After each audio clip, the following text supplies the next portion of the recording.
हाय, अगर मैं आपसे एवरीडे और एवरीडे के बीच का डिफरेंस पूछूं, I think most of you would be confused.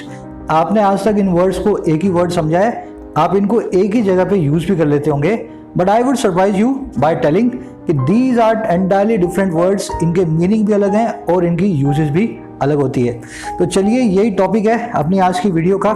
मैं आपसे ऐसे 10 मोस्ट कंफ्यूजिंग वर्ड पेयर्स को डिस्कस करने वाला हूं, इस तरह के, है ना, जिनको आप एक ही वर्ड समझते होंगे या एक दूसरे की जगह पे यूज भी कर देते होंगे, बोलने में और लिखने में, दोनों जगह। ये सारे के सारे वर्ड्स कंफ्यूजिंग हैं, पर यही अपनी इस वीडियो का टॉपिक है, कैसे इस कंफ्यूजन को उड़ा दिया जाए फुर करके। चलिए, सभी का वेलकम है। मैं हूं आपका होस्ट एंड दोस्त अमन। आइए चलिए शुरू करते हैं पहले वर्ड पेयर के साथ। देखिए, एवरीडे और एवरीडे आपने मेरे साथ देखा, एक के बीच में स्पेस है, एवरी और डे के बीच में, दूसरे वर्ड के बीच में स्पेस नहीं है। पहले वाले की तरफ ध्यान मारते हैं। एवरी डे जो है ना, एवरी डे विद स्पेस, ये होती है एक एडवर्ब। इसका काम होता है क्या? हर रोज होने वाली किसी चीज को बताना। एवरीडे का मतलब यही होता है, हर वो चीज जो हर रोज होती है उसको हम एवरीडे चीज बोलते हैं, है ना। चलिए, फॉर एग्जाम्पल मैं कहना चाह रहा हूं माही सुबह 7 बजे सोकर के उठती है हर रोज, तो मैं बोलूंगा Mahi wakes up at 7 AM every day. अब ध्यान रखें, यहाँ पे एवरी और डे के बीच में जो स्पेस रखा है उसको आपको बरकरार रखना है, इस स्पेस को रिमूव नहीं करना है। एक और सेंटेंस देखें, मैं आपसे कह रहा हूं every day is not Sunday, हर रोज संडे नहीं होता, हर रोज छुट्टी नहीं होती, तो यहां भी एवरी और डे के बीच में हमें स्पेस रखना पड़ेगा। लेकिन अगर आप एवरी डे पे नजर मारे ना, जो कि दूसरा इसका कंफ्यूजिंग पेयर है, जो वर्ड है वो एक एडजेक्टिव। इसका काम क्या होता है? इसका मतलब होता है कॉमन, कैजुअल या रूटीन कोई चीज हो, हर रोज वाली नहीं, जो कॉमन हो, रूटीन हो, कैजुअल हो। फॉर एग्जाम्पल, मैं अगर आपसे ऐसा बोलूं कि यार जिंदगी की जो रोज की जिंदगी है, जो रोजमर्रा की कॉमन जिंदगी है, उसमें फॉर्मेलिटी के लिए कोई टाइम नहीं होता, है ना, तो मैं कैसे बोलूंगा? There is no time for formality in everyday life. अब आप ध्यान से देखें, यहाँ पे एवरी और डे के बीच में मैंने स्पेस नहीं रखा है, क्योंकि ये कैजुअल या कॉमन चीज के बारे में बता रहा है, लाइफ को कॉमन बता के बता रहा है ना। करेक्ट, कॉमन जिंदगी में, आम जिंदगी में कोई भी फॉर्मेलिटी के लिए वक्त किसी के पास नहीं होता। चलिए एक और सेंटेंस देखें। मैं आपसे बोल रहा हूं कि ये एक्ट्रेस हैं, बहुत बड़ी एक्ट्रेस हैं, पर ये सेरेमनी में आई, जब ये इस फंक्शन में आई, ये अपने एवरीडे क्लॉथ्स में थी, है ना, उन क्लॉथ्स में थी जो कैजुअल क्लॉथ्स हैं, कॉमन क्लॉथ्स हैं, आम क्लॉथ्स हैं। तो मैं कैसे बोलूंगा? The actress attended the ceremony in everyday clothes. Space यहाँ पे बीच में नहीं आएगा, क्योंकि हम बता रहे हैं आम कपड़ों में वो आई थी, रोज पहनने वाले कपड़ों में वो आई थी, हर रोज नहीं आई थी वो, है ना, तो स्पेस यहाँ पे नहीं डालेंगे। चलिए अगले पेयर की तरफ बढ़ते हैं। ये भी इतना ही कंफ्यूजिंग है, मेरे ख्याल से इसमें सब लोगों को कंफ्यूजन होगी। Clothes and clouds, clothes and clouds, इनका मैं आपको प्रोनाउंसिएशन भी सिखा देता हूँ, थोड़ा सा डिफरेंस है। देखिए, पहले वाले में ई नहीं आएगा, दूसरे वाले में आपने देख रहे हो एस से पहले ई लगा हुआ है। अब बिना ई वाला जो होता है ना, इसको बोलते हैं क्लॉथ्स। क्लॉथ्स, है ना, क्लॉथ्स, ये एक नाउन होता है। इसका मतलब क्या होता है? बिना सिले हुए कपड़े, ऐसे कपड़े जो आप पहन नहीं सकते ना, वो होते हैं क्लॉथ्स। जैसे आपके घर पे कोई सफाई करने वाला कपड़ा है ना, या कोई टेबल क्लॉथ है, या छोटे मोटे कपड़े के टुकड़े पड़े हैं, तो ये सब के सब कहलाएंगे क्लॉथ्स। इनको आप कभी भी पहन करके बाहर नहीं जाएंगे, ये सिर्फ आपके घर के काम में आएंगे। चलिए एक सेंटेंस बनाते हैं। We bought some pretty table cloths. हमने कुछ बहुत सुंदर से प्रेटी वाले टेबल क्लॉथ्स को खरीदा, टेबल पे डालने वाले कपड़ों को खरीदा। अब ऐसा मत बोलना सर ये टेबल के तो कपड़े हो गए ना, तो टेबल के कपड़े हो सकते हैं, बट आपके कपड़े नहीं हो सकते ये, है ना। एक और सेंटेंस देखो। These are the clothes for cleaning and drying. ये कपड़े हैं वो वाले जो क्लीनिंग और ड्राइंग में काम आएंगे, सफाई जो है ना, अपने सफाई वफाई के कामों में काम आएंगे। अब देखो, इसका दूसरा वाला जो वर्ड है उसको देखते हैं, CLOTHES। ये एक नाउन भी है और एक वर्ब भी है। इसका सीधा सा कनेक्शन है सिले हुए कपड़ों से, समझ गए ना। इसको क्लॉथ बोला जाता है, क्लॉथ। आप पीछे वाले में जाएंगे तो बीच में अ की आवाज नहीं आ रही होगी, इसमें आएगी, है ना, इसको बोला जाता है क्लॉथ, क्लॉथ। अब देखो, इनका सिले हुए कपड़ों से सीधा सा कनेक्शन है। ये उन कपड़ों को बताते हैं जो स्टिच फैब्रिक है ना, ऐसी चीजें जो सिली हुई हैं, कोई सूट है, साड़ी है, कोई भी ऐसा जो आप जो है अटायर पहन सकते हैं कपड़ा, उसको बोलते हैं क्लॉथ। फॉर एग्जाम्पल, अपने एक सेंटेंस बनाते हैं इस पर।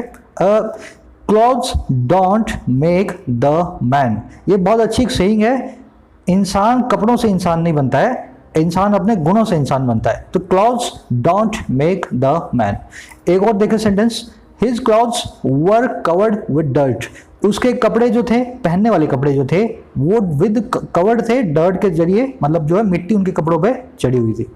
अब इस वर्ब को, इस वर्ड को आप वर्ब फॉर्म में भी यूज कर सकते हैं। इसकी तीनों फॉर्म्स हैं, क्लॉथ, क्लॉथेड, क्लॉथेड। इसका मतलब होता है किसी को ढकना कपड़ों से या किसी भी चीज से। जैसे the poor man could बेयरली feed and cloth his family. जो गरीब आदमी था वो बड़ी मुश्किल से ही अपनी फैमिली को खाना खिला पाता था और कपड़े ला करके दे पाता था, है ना। तो क्लॉथ करना मतलब किसी को ढकना कपड़ों से या किसी को कपड़े देना। जैसे एक और सेंटेंस दिखाता हूं मैं आपको, ये बहुत अच्छा सेंटेंस है। The nearby mountains are clothed in snow. आसपास के जो पहाड़ हैं वो क्लॉथेड हैं, ढके हुए हैं स्नो से, मतलब स्नो के कपड़े उन्होंने पहन रखे हैं, सब तरफ उनके ऊपर जो है बर्फ ही बर्फ है। आई थिंक अब इन दोनों के बीच का डिफरेंस आपको क्लियर हो गया होगा। जिसमें ई आए वो पहनने वाले, जिसमें ई ना आए वो बिना पहनने वाले कपड़े। चलिए अगले कंफ्यूजिंग पेयर की तरफ बढ़ेंगे, कैनवस एंड कैनवस। अगर आप ध्यान देना तो दोनों वर्ड्स को बोला भी सेम जाता है। एक के लास्ट में सिंगल एस, दूसरे के लास्ट में डबल एस। ये वाला जो है ना वर्ड, ये बहुत अच्छा वाला वर्ड है कंफ्यूजन वाला, क्योंकि इसका प्रोनाउंसिएशन दोनों का सेम है। और यहाँ पे जब तक आप इसकी स्पेलिंग नहीं देखोगे ना तब तक आपको पता नहीं लगेगा। देखिए पहले वाले कैनवस का मतलब होता है, ये एक नाउन है, इसको बोला जाता है कैनवस। इसका मतलब होता है ऐसा कोई फैब्रिक, कोई भी कपड़ा जो बहुत मोटा हो, बहुत ही मोटा हो, बहुत ही हार्ड हो, बहुत ही हैवी हो, उसको कहते हैं कैनवस। अगर आपने कैनवस के शूज बाजार से बाय किए हैं तो कुछ ऐसे दिखते हैं जैसे आप अपने अपर राइट कॉर्नर में देख रहे हो। और अगर आप किसी आर्टिस्ट का, जहां पे वो पेंटिंग करता है ना, ड्राइंग, वो जो कपड़ा होता है ना उसको भी अपने कैनवस बोलते हैं, क्योंकि वो भी बहुत भारी होता है ना, बहुत हैवी होता है। तो कैनवस का मतलब आप समझ गए, भारी वाला, भरकम वाला कपड़ा। एक सेंटेंस बना के दिखा देता हूं। The painter swept his brush on the canvas. Painter साहब ने अपना ब्रश फिरा दिया, घुमा दिया, स्वीप कर दिया कैनवस के ऊपर, कपड़े के जो है उसकी जहां पे वो पेंटिंग करता है उसके ऊपर। अब देखो दूसरे वाला वर्ड देखते हैं, ये बिल्कुल डिफरेंट है। इसको कैनवस ही बोला जाता है, ये एक वर्ब है। इसका मतलब होता है किसी का सपोर्ट मांगना या किसी से कंसल्टेशन करना। समझ गए ना, बातचीत करना, किसी का सपोर्ट मांगना, इसको हम कहते हैं कैनवस करना। जैसे फॉर एग्जाम्पल हमारे पॉलिटिशियंस किया करते हैं ये वाला काम। The party needs to canvass uncommitted voters. हमारी पार्टी को जरूरत है सपोर्ट मांगने की ऐसे वोटर्स का जो अनकमिटेड हैं, जो कि हमारी पार्टी के साथ नहीं है। तो मतलब हमारे जो हमें वोट नहीं डालते उनके वोट को हमें कैनवस करना है, जाकर के उनका सपोर्ट लेना है। अब मैं इसको याद करने की आपको ट्रिक भी बता देता हूं। जिसके लास्ट में डबल एस आ रहा है उसका मतलब है सीक सपोर्ट। सीक सपोर्ट, किसी का सपोर्ट मांगना, मतलब डबल एस वाला कैनवस, ठीक है ना। चलिए अगले पेयर की तरफ बढ़ेंगे। ये भी इतना कंफ्यूजिंग है। लूज एंड लूज, दोनों ही वर्ड्स एक तरीके से प्रोनाउंस होते हैं, थोड़ा सा डिफरेंस है मैं आपको बता देता हूं, पर एंटायरली डिफरेंट वर्ड्स है दोनों, है ना। देखिए पहला है लूज, आप इसके लास्ट में देखेंगे ना तो जी आएगा, जी, है ना, जेड बोलते हैं इसको, लूज। इसकी ये एक वर्ब है, इसकी तीन फॉर्म है, लूज, लॉस्ट एंड लॉस्ट, है ना। अब देखो ये वर्ब का मतलब क्या होता है, या तो खो देना किसी चीज को या हार जाना, है ना। इंडिया ने मैच हार गई तब भी लूज कर लेना, अगर आपने कोई चीज खो दी तब भी आप इस लूज वर्ड को यूज कर लेना, वर्ब के फॉर्म में, है ना। चलिए इस पे एक सेंटेंस बनाते हैं। We can not lose this struggle said Bhagat Singh. Bhagat Singh ने ऐसा बोला, हम इस स्ट्रगल को लूज नहीं कर सकते हैं, इस स्ट्रगल में, इस लड़ाई में हम हार नहीं सकते हैं। ध्यान दें इसमें सिर्फ और सिर्फ एक ओ आएगा, दूसरा वाला जो लूज है वो हम आगे देखेंगे उसमें डबल ओ आएगा। अब दूसरा एक सेंटेंस देख लेते हैं। आपसे मैं कह रहा हूं एक समझदार आदमी को अपना गुस्सा पागलों के सामने नहीं खोना चाहिए। A wise man shouldn't lose his temper over fools। एक समझदार आदमी को नहीं लूज करना चाहिए, खोना चाहिए अपने टेम्पर को, अपने जो कूल माइंड को दूसरे फूल्स के ऊपर। तो इस तरीके से आप लूज नाम की वर्ड को यूज करें, है ना। अब आ जाओ इसके दूसरे वर्जन पे जिसमें डबल ओ लगता है, उसका मतलब होता है एडजेक्टिव होता है वो, इसको बोला जाता है लूज, है ना। पीछे एस आएगा तो जी वाली साउंड नहीं, यहाँ पे लूज, लूज, ऐसी लूज, है ना। लूज का मतलब होता है ढीला, लैक्स, इजी। ढीला कैरेक्टर हो सकता है, ढीली शर्ट हो सकती है ना, उसको बोलते हैं लूज। चलिए लूज को मैं यूज करके दिखाता हूं आपको। Loose clothes gives you greater freedom of movement, है ना। तो लूज क्लॉथ्स जो होते हैं वो आपको ग्रेटर फ्रीडम ऑफ मूवमेंट देते हैं। यहाँ पे गिव्स के बाद में एस लग गया है, इस एस को आप निकाल दें, ये गलती से लगा हुआ है ना। तो loose clothes give you greater freedom of movement. अब एक चीज का आप ध्यान दें, मैंने यहाँ पे क्लॉथ्स नाम के वर्ड को यूज किया जिसमें पीछे ई भी लगा हुआ है ना। इसका मतलब क्या है, पहनने वाले कपड़ों की हम बात कर रहे हैं, ना कि टेबल को साफ करने वाले कपड़ों की। चलिए अगले अपने पेयर की तरफ बढ़ेंगे, फिर उसके बाद एक छोटा सा क्विज है हाफ वे के अंदर, फिर एक लास्ट में भी क्विज है। तो 2 क्विज हम करने वाले हैं, आपकी अंडरस्टैंडिंग अच्छी बने। कैश एंड कैश, ये दोनों वर्ड्स बहुत ही कंफ्यूजिंग वर्ड्स है ना, दोनों को कैश ही बोला जाता है। चलिए देखते हैं इनका मतलब क्या होता है। पहला वाला कैश तो आप अच्छे से जानते होंगे, ये एक नाउन भी है एक वर्ब भी है। इसका मतलब होता है पैसा, है ना, मनी, करेंसी। जैसे मैं अगर आपको बोलूं payments can be made by cash और बाय चेक और इन कैश, पेमेंट को चेक के थ्रू और कैश के थ्रू कैसे भी किया जा सकता है ना। तो यहाँ पे हम पैसे की बात कर रहे हैं, मनी की बात कर रहे हैं। अगर मैं इसको वर्ब फॉर्म में यूज करना चाहूं, इसका मतलब होता है किसी भी चीज को मनी में चेंज कर देना। जैसे मैं अगर ऐसा बोलूं, the cheque will be cashed on proof of identity, जो चेक है वो मनी में कैश होगा, वो मनी में चेंज हो जाएगा अगर प्रूफ ऑफ आइडेंटिटी आप दिखाएंगे तो, है ना। तो कैश एज ए वर्ब का मतलब होता है किसी भी चीज को बेच देना या उसके बदले में पैसा ले लेना। चलिए अब दूसरा वाला कैश देखते हैं। मुझे हंसी आती है, इसको मैं देखता हूँ कुछ लोग दे प्रोनाउंस इट कैशे, कैशे, है ना। तो कैशे नहीं होता, ये कैश ही होता है। ये भी नाउन और वर्ब है। इसका मतलब होता है एक बहुत ही बड़ी स्टोरेज। कैशे का मतलब होता है, जो आप कैशे बोलते हो, कैश बोलते हैं उसको, कैश का मतलब होता है एक बहुत ही बड़ा भंडार, है ना। हिंदी बोलते हैं इसको जखीरा, जखीरा। चलो एक सेंटेंस बनाता हूं मैं आपके पास। Police discovered a cache of weapons in the room, police ने डिस्कवर किया, ढूंढा एक हथियारों के जखीरे को कमरे के अंदर। तो कैश का मतलब क्या है, a huge storage of something. एक और सेंटेंस बना लेते हैं, they cached their sweets in their pockets. अब देखो वर्ब फॉर्म में यूज किया है, इसका मतलब है किसी चीज को भंडार बना लेना, है ना, रख लेना अपने जो स्टोरेज के अंदर। तो उन्होंने अपनी मिठाइयों को अपनी पॉकेट के अंदर कैश कर लिया, मतलब पॉकेट में जमा कर लिया उन्होंने सारी की सारी जो उनको मिठाइयाँ स्वीट्स मिली थी। चलिए अगले अपने वर्ड पेयर की तरफ बढ़ने से पहले हम करेंगे क्विज को, आपकी अंडरस्टैंडिंग आपको पता लगे जो आपने अभी तक मेरे साथ सीखा। ये क्वेश्चन है आपके सामने, 5 क्वेश्चंस को आप कोशिश करें पहले सॉल्व करने की। मैं अगली स्लाइड में इनके आंसर्स आपको दिखाने वाला हूं।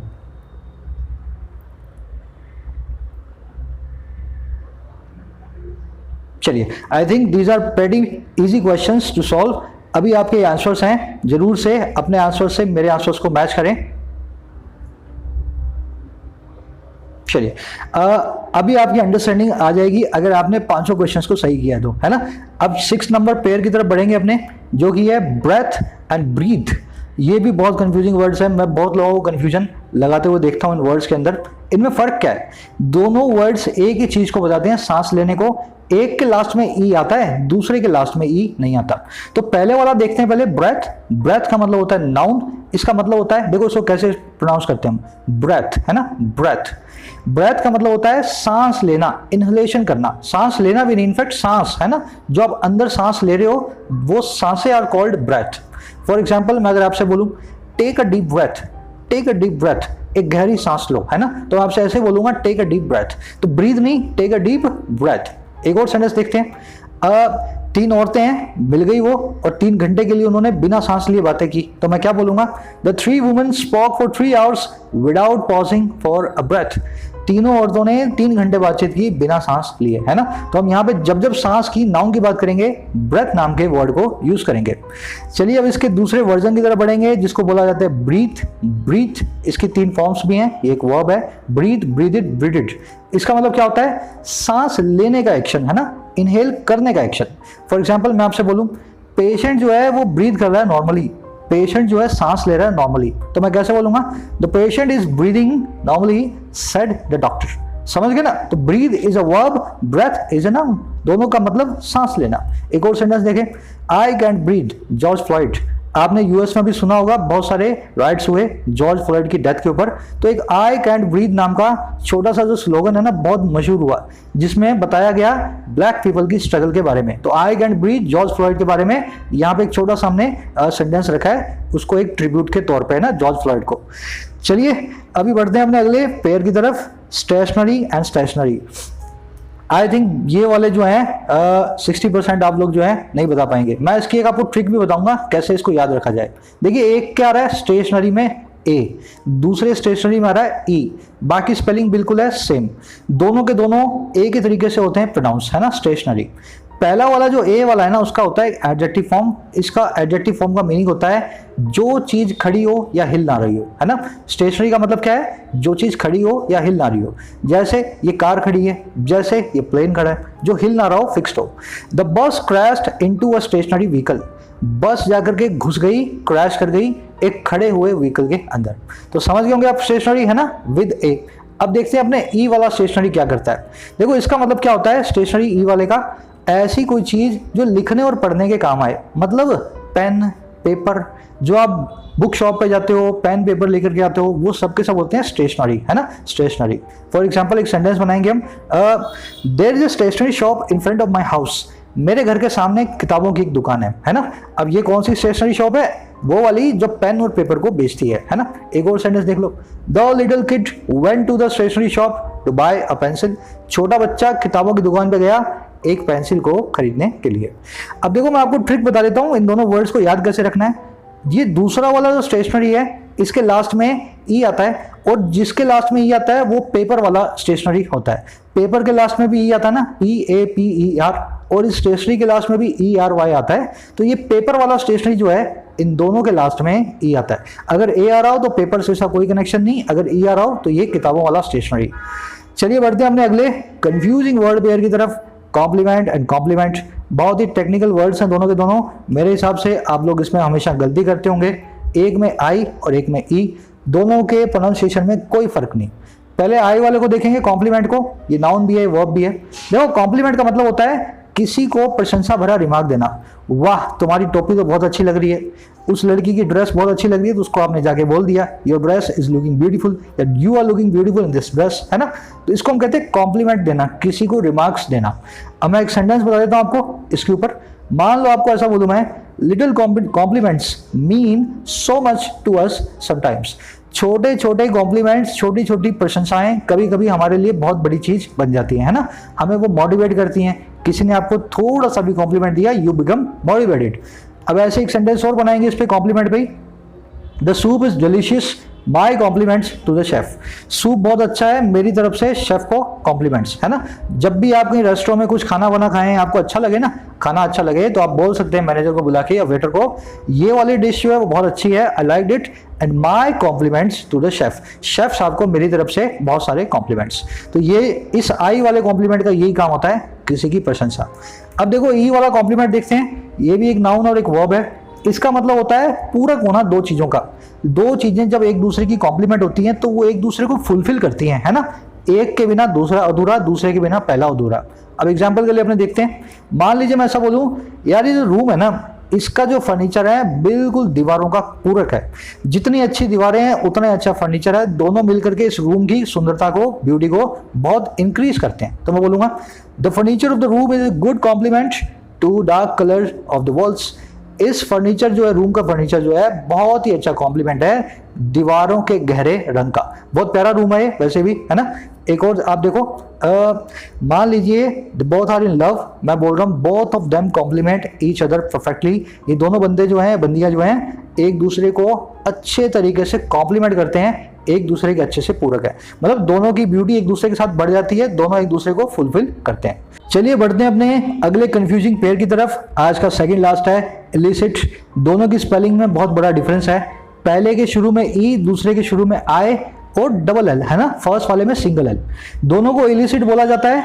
फर्स्ट वाली जो है वो वर्ब है जिसमें ई आता है। इसका मतलब होता है किसी चीज को निकलवाने की कोशिश करना, किसी से कोई इंफॉर्मेशन निकलवाना, किसी से कोई रिस्पॉन्स निकलवाना, है ना। दूसरे में से कोई इमोशन को निकालने की कोशिश करते हैं तो आप इलिसिट करते हैं। फॉर एग्जाम्पल मैं ऐसा बोलता हूँ, यार मैं इस बंदी से कोई भी रिस्पॉन्स नहीं निकलवा पाया, मैंने उससे बहुत सारी बातें की पर उसने मुझे कोई भी अच्छा रिस्पॉन्स नहीं दिया, तो मैं बोलूंगा I could elicit no response from her, है ना। एक और सेंटेंस देखो, मगर ऐसा बोलूं कि हमारे पॉलिटिशियंस कैनवस करते हैं, पब्लिक के पास जाते हैं सपोर्ट मांगने के लिए ताकि वो इलिसिट कर पाए उनका सपोर्ट, है ना। कैनवस वर्ड आप मेरे साथ देख चुके हैं पहले, सीख करना सपोर्ट को, डबल एस। हमारे पॉलिटिशियंस कैनवस करते हैं to elicit support of the public, public के सपोर्ट को बाहर निकलवाने के लिए।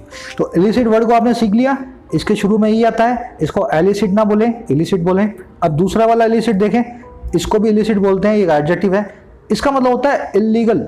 ऐसी चीज जो इमोरल है, गलत है, कानूनी जो है अवैध है, इलीगल है, गैर कानूनी है, उसको बोलते हैं इलिसिट। फॉर एग्जाम्पल, मैं अगर आपसे बोलूं smuggling is an illicit trade, smuggling जो है, तस्करी जो है, एक गैर कानूनी व्यापार है ना, smuggling is an illicit trade. एक और सेंटेंस बनाते हैं, the CBI probe revealed the criminals illicit activities, CBI की जांच ने खुलासा किया इस क्रिमिनल की अवैध या गैर कानूनी एक्टिविटीज का। तो इस इलिसिट का उस वाले इलिसिट से कोई फर्क मतलब नहीं है, वो वाली एक वर्ब थी, ये एक एडजेक्टिव है जो गलत चीजों के बारे में बताता है। क्लियर होगा आपके दिमाग में आई थिंक। अभी हम एक क्विज करने वाले हैं लास्ट कंफ्यूजिंग पेयर के साथ, ये आई थिंक ज्यादातर लोग आप जानते होंगे, जो नहीं जानते हैं उनके लिए रखा मैंने, desert and dessert, desert and dessert. इसके बारे में एक अच्छी बात भी बताऊंगा आपको मैं अभी, जो शायद आप ना जानते हो ना। चलिए पहले इनका मतलब देख लें। फर्स्ट वाले में सिंगल एस आता है, इसको बोलते हैं डेजर्ट। इसका मतलब होता है एक नाउन या वर्ब, मतलब होता है इसका एक रेगिस्तान, है ना। डेजर्ट का मतलब होता है रेगिस्तान। इसकी वर्ब फॉर्म का मतलब होता है किसी को मझधार में छोड़ देना, किसी को धोखा देकर के पीछे रास्ते में छोड़ाना, तो उसको बोलते हैं डेजर्ट करना, ठीक है ना। चलो इसको यूज करके देखते हैं। Rajasthan state is largely a desert, Rajasthan जो है वो मोटे तौर पे एक डेजर्ट ही है ना। राजस्थान एक रेगिस्तान है, तो मैं बोल रहा हूँ Rajasthan state is largely a desert. चलिए एक और सेंटेंस बनाते हैं, a true friend will never desert you, एक खास दोस्त, तुम्हारा सच्चा दोस्त जो है तुम्हें कभी भी मझधार में नहीं छोड़ेगा, डिसर्ट नहीं करेगा, कभी भी तुम्हें धोखा नहीं देगा। तो इस तरीके से डेजर्ट नाम का वर्ड बनता है। चलिए इसका दूसरा पेयर देखते हैं, जिसको बोला जाता है डिजर्ट। डिजर्ट का मतलब होता है स्वीट डिश, डिजर्ट का मतलब होता है मीठा मिठाइयाँ, है ना। चलिए एक सेंटेंस सुना है इस पे, after dinner we had an ice cream for dessert, dinner के बाद हमने मिठाई के तौर पे आइसक्रीम को खाया। डिजर्ट आप अक्सर खाने के बाद ही खाते हैं, तो इसको आप जो है खाने के बाद के खाने वाली जो स्वीट डिश है ना, उसकी तरह से इसको समझें। इसमें डबल एस आता है। एक और सेंटेंस देखें, I was tempted by the dessert menu, मैं डिजर्ट मेन्यू को देख करके बहुत टेम्पटेड था, बहुत ही भड़क गया था। बहुत ही टेम्पटेड का मतलब क्या, बहुत ही मुझे जो है ना मेरे मुंह में पानी आने लगा था, है ना। तो आई वॉज अनकंट्रोल्ड ये tempted by the dessert menu. तो इस तरीके से आप इस वर्ड को यूज करें डिजर्ट को। अब देखो एक चीज बताता हूँ दोनों वर्ड्स के बारे में आपको। जो डेजर्ट है ना पहला वाला, रेगिस्तान वाला, उसकी जो वर्ब फॉर्म होती है ना, उसको भी डिजर्ट बोला जाता है। तो उसको डेजर्ट नहीं बोला जाता, डिजर्टेड बोलते हैं ना। अब देखो वो वाला डिजर्ट और जो दूसरा मिठाई वाला डिजर्ट है, इन दोनों को डिजर्ट बोलते हैं।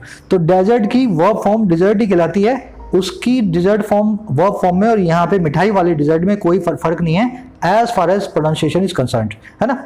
चलिए अब आज का आपका क्विज है, आपने जो सीखा इसको अपने करेंगे टेस्ट। क्विज नंबर 2, 5 क्वेश्चंस आपके सामने हैं, कोशिश करें इनको 2 में से एक ऑप्शन को लेने की। फिर मैं आपको इसके आंसर्स दिखाता हूं ताकि आप अपनी असेस कर पाएं अपनी अभी तक की डेवलपमेंट को। चलिए दीज आर द आंसर्स। अपने आंसर्स को मेरे आंसर से मैच करें और देखें आपने कितना अभी तक सीखा। जरूर से इस वीडियो को एक लाइक, एक शेयर और दे करके चैनल को सब्सक्राइब जरूर करना। ये अपने चैनल की फर्स्ट वीडियो है, मैं ऐसा कंटेंट वीक में 2 बार लेकर के आऊंगा। बेल आइकन को प्रेस करने से आपको सभी वीडियोस के नोटिफिकेशंस हर रोज मिलते रहेंगे। चलिए मुझे इजाजत दें, साइनिंग आउट।